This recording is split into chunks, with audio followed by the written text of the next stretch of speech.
So we have a representative from Compass, our owner's project manager, that would be Dom Tiberi. We have a representative from our architect, DRA, that would be Carl Franceschi. We have the chair of the Stoughton High School Building Committee, that's Mr. TJ Recupero. And then Julie and I, who also both serve on that committee, had a large hand in writing the education program. They'll be doing many updates over time related to the building project in general, and are here tonight to talk about the education program in particular, which is supposed to guide the entire design of the building, because first you have a vision of what you wish to deliver, and then you build a facility which will do that for you. Gentlemen. Okay, do you want to start first? Actually, I'd rather leave this to the professionals. Dom, if you'd start. Maggie took the wind out of our sails. Oh, She sorry. already explained everything. I'm sorry. We're pretty much done. A lot of what Maggie was saying is in reference, and Carl will always backfill what I'm saying, is that we're going through different roads to get to basically a rotary, Yeah. which we've been spinning around a bit, and we'll go into a one direction afterwards. Part of that was when this team got together was assessing the facilities. The next thing too was to look at space summaries, see how they relate to what the future will be required in this education plan. So what we're doing is basically dovetailing what is required, what has been going to be required for the educational program to the future building. Whatever the building lays out to will incorporate what are the educators and administration have put together. Maggie and Dr. Rizzi and Principal Miller and administration and educators and some parents and some students have worked on this education plan. I think that was forwarded to you to incorporate what is required. Carl's team takes that information and eventually is going to put it down in drawings. Right now they have done adjacencies and looking at pods and how things will work. One thing we presented to, what we do is every other week we have a working group. It's sort of a smaller group of the school building committee. And we met last Friday. We discussed a little bit about it. We tweaked the space summary to the comparison of what the MSBA requires as far as space. I'm just going to hand you out, this is sort of a checklist. This is something we're going to use. We gleaned information off the education plan, and as we go through and design the building, we make sure that the program is in the structure of the building. So. Excellent. Sure. Just to add, first of all, that you should feel fortunate to have the superintendent and principal you do. This is their work primarily, and it's an exceptional plan. We've been involved in the design of a lot of schools, and often it takes a whole lot more coaxing and cajoling and assisting in producing this required document. But the superintendent and principal primarily are responsible for this and have done a tremendous job. As Dom says, it'll be a guide for us as we move forward. But it's important to understand this is part of a process, not just our process, but the state school building authority process that says before you design anything, you want to make sure you get your vision and your goals down on paper, regardless as to what the ultimate design will be. And that includes, the possibility of an addition renovation as well as a new school. In either case, we'd be measuring the education plan against those conceptual designs. And the tool that Don passed out is a great tool to measure the effectiveness of the various options that we will develop. And we are working on at least 6 or 7 or 8 options already. They're preliminary in nature, but they will be part of and accompany this as part of the next submission to the state building, school building authority. So really, I think we'd be here to primarily answer any questions you might have as educators as what's in here, and that's for the superintendent and principal. But for us as the design team, it's a great start and a great guide, as I said, as we develop conceptual plans. I do have questions. Well, first of all, you absolutely, when you read this, can hear their voices. There is no doubt.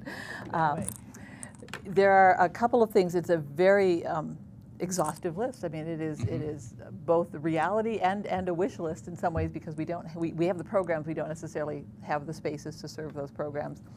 In your experience, how much of a list like this, is this a typical list? How much of it actually is doable? That's an important point to keep in mind. It is somewhat of a wish list, and sometimes, due to various factors, we may not be able to get all of this in the end. Sometimes it's the state guidelines that preclude certain things, and the size or the number of spaces in a project. Sometimes it's the budget realities that come along as we move down the road. Other times it might be the site, the available space, and the configuration and so forth. We may not be able to accommodate everything. So it certainly does vary case to case as to how much of it we get. But the program can evolve too as we get into the design a little more and we see what's possible or not. It's likely that this document will change a little bit as we move forward too. It's not set in stone from now till the end of the project. There will be a little give and take with yourselves as educators, with the state, as I say, who are sort of policymakers, and with us as a design team. And one other thing is we had I spoke with a person over the weekend who is a Natick Board of Selectmen, and said that the Natick School was just tremendous boon for their town.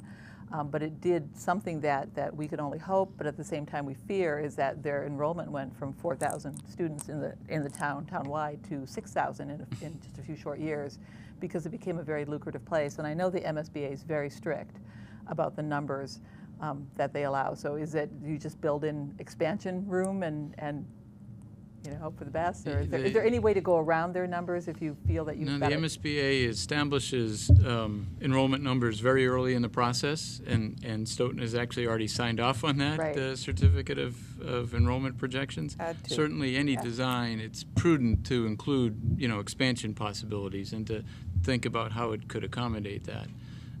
Certain communities may have a higher percentage of students or families who have options of sending their children to public school or other, and they may come back to the public schools if you build something new. So it does vary by community.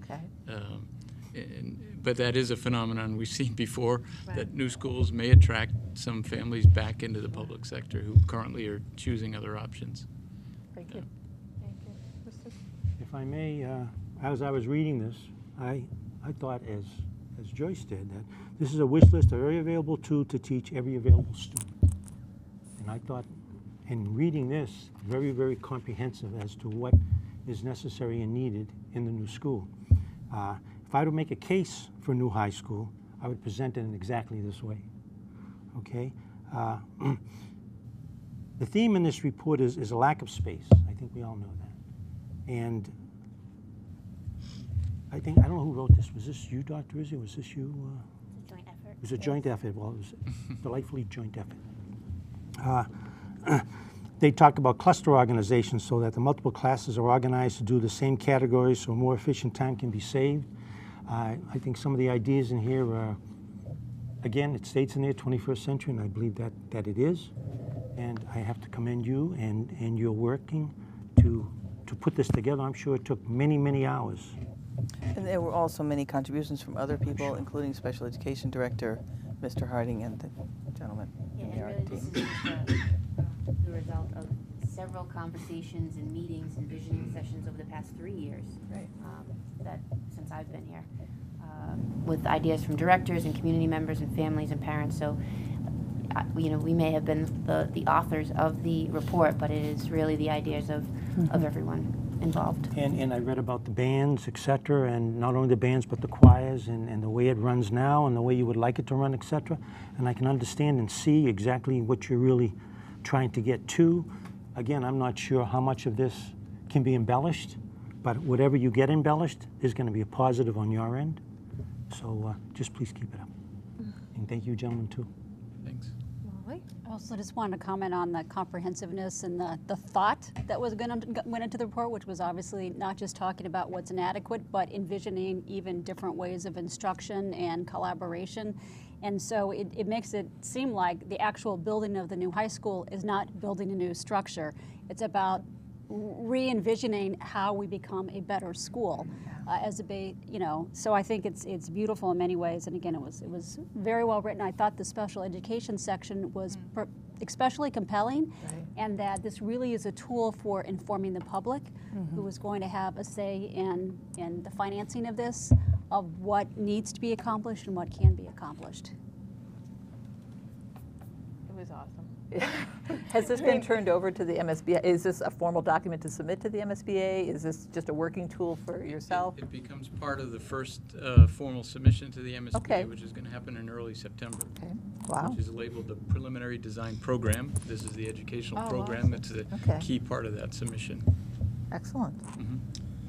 Yes. Do I need a mic? To be heard on at the home. camera. Yeah. Just 2 points quickly. First is one of the things not being involved in either school committee business or high school building before, some of these things that have along the path have brought me along sort of wide-eyed and amazed.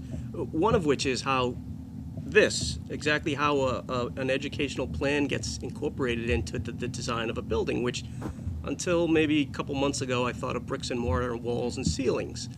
And that was pretty impressive.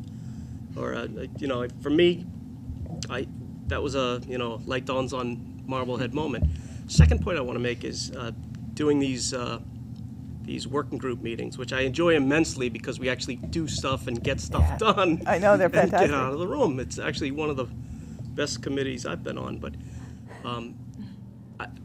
I want to underscore something that was said earlier about the product that we came up with, because Dr. Rizzi and Principal Miller unveiled this, and I think our professional team all to a man said, this is after, by the way, priming us with, these things get kicked back constantly, and MSBA will tell you this is insufficient. They looked at this and they said, this is the best we've seen so far, and that was a proud moment for me in the committee, so I commend them on their work, by the way. And also, I think looking at it, it's gone from, 25 pages to now 40-something. 50. So their first product wasn't even where we are right now. So wish list, yes, but I think it's been a point of pride for me on the committee to watch it come out, and it will be when we submit it. Thank you. And when you're looking at wish list and what are you going to end up with, and the MSBA have rules and they have guidelines, and it's a very it's a phenomenological experience. So every district that they interact with changes them a little bit, and they certainly change us. But we both very, very strongly believed this is a 100-year project in this town. And so what we will be leaving for many generations. And we had to express and fight for what we truly believe we need. And if it turns out that for various reasons the MSBA can't allow it, won't allow it, or it will be after we have fought as hard as we can for everything in it, and we will not lack anything because we did not go to bat for it. Very good.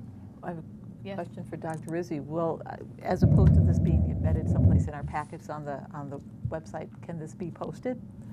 Well, we were talking about it. It's still a working document, but now it is a public document. So we had gone back and forth about whether or not it was really ready or finished enough to be posted. I personally think it is ready and finished enough Well, to be clearly by posted. September, whatever it has to be. So even if it's then, I just It will wanted to be make shortly, sure it's, but we certainly don't want to have any important elements or. Agreed. So there are certain things, for instance, and Mr. Stagnoni is here, so I will mention this while he's in the room. There are some conversations yet to be had about whether or not the Stoughton Media Access Corporation might want to somehow play a role in the building, but we don't know that yet. There are ways in which you could go in one direction or another, and maybe we could come closer to a concept that's completed. There's still, it's very close, and since it's been discussed at the working group meetings, we thought you definitely should see it. But maybe we want to have just a little bit of latitude about when we feel it's about to be a presentation. I'd rather it be finalized, so yes. Right. Just to piggyback on what Dr. Rizzi said, this is a living document. This Right. will ever evolve. Right. That's because of multiple issues with the MSBA with the South. One thing I just wanted to talk about, just that I kind of glossed over the space summary, which DRA went through with Principal Miller and staff, reviewing what you have existing and what you require in the future. And that square footage is very close. You're over, but within, would you say 5%? 6%. 6%. That's really amazing. And like I said, we're trying to incorporate the educational program into that space. So I think we've hit a few goals here and milestones. So. It's very good. I just want to say thank you all for your very kind remarks. It's very nice to hear. This was a great deal of work, and I just want to echo what Dr. Rizzi said, that that we really firmly believe in what is in this document. For me, it comes from, like I said, the conversations I've had with many educators over the past few years and the directors within the school building who have had the opportunity to sit down with DRA and Compass as well and express what they think their departments need. The teachers and students and parents have had some voices in this document as well, and we will continue to fight for what we believe this community deserves and needs. Thank you. Thank you.